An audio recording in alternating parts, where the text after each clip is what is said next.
This is Ryan Elliott for Boxing Social in association with Betfred. We're in Los Angeles ahead of KSI Logan Paul 2 on Saturday evening. With me on the bill, defending his WBC lightweight world title, Devin Haney. Devin, nice to see you again. How you feeling, mate? I'm feeling great. I'm looking forward to Saturday night. I'm ready. We're getting closer. Saturday night, I look to put on a great performance. You've been involved in some big nights, but it's fair to say this is a unique event, a unique experience. You've obviously got the world title now to defend on Saturday night. Has it felt any different this week to you?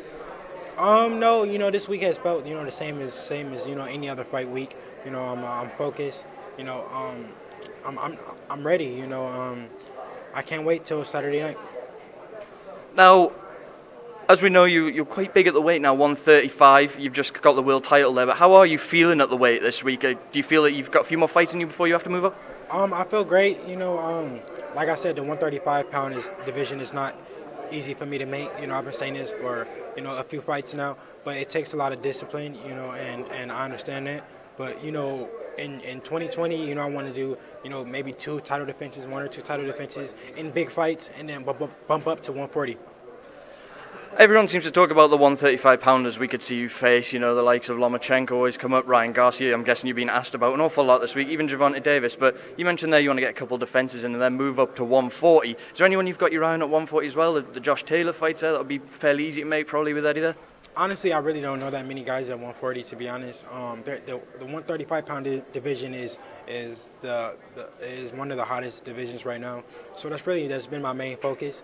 But when I go to 140, then we'll see. But none of that happens if I don't take care of business Saturday night, and that's the most important thing right now.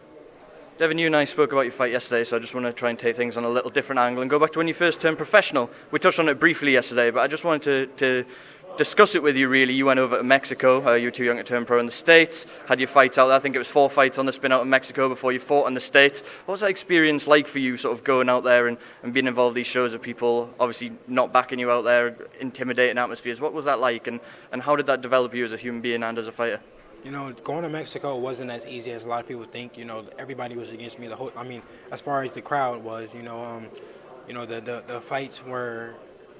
They weren't the toughest fights, but you didn't know what could happen. You didn't know if you can get a bad decision, if the guy hits you and they stop the fight for no reason. So you had to go in there and be sharp. When I came to fight in the U.S., it felt in the beginning stage it was easier. Because all my fans was there, all my family was there.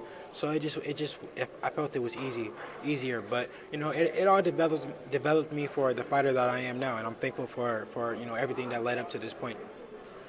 A lot of fighters are following your trend now of sort of missing Olympic cycles or staying amateur a bit longer. A lot of young American fighters are doing as you did and turning pro to get their experience from a very young age.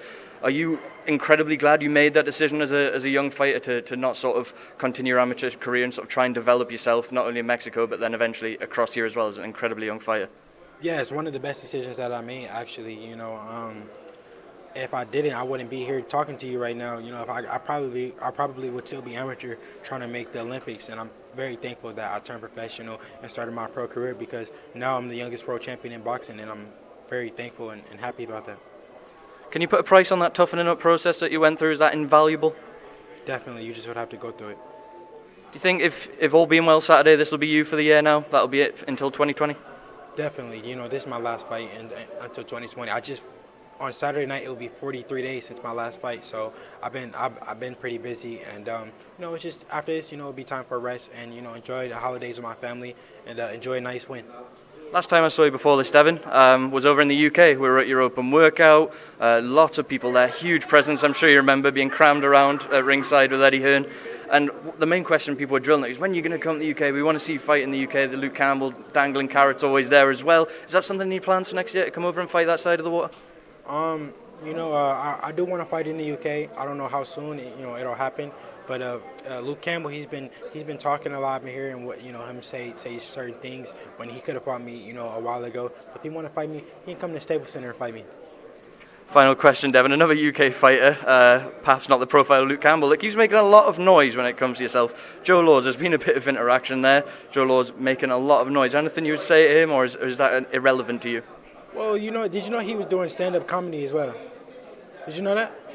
Yeah, I did. Yeah, he does stand up comedy as well. So he's a funny guy, and I understand that he's bad. That he has a few jokes.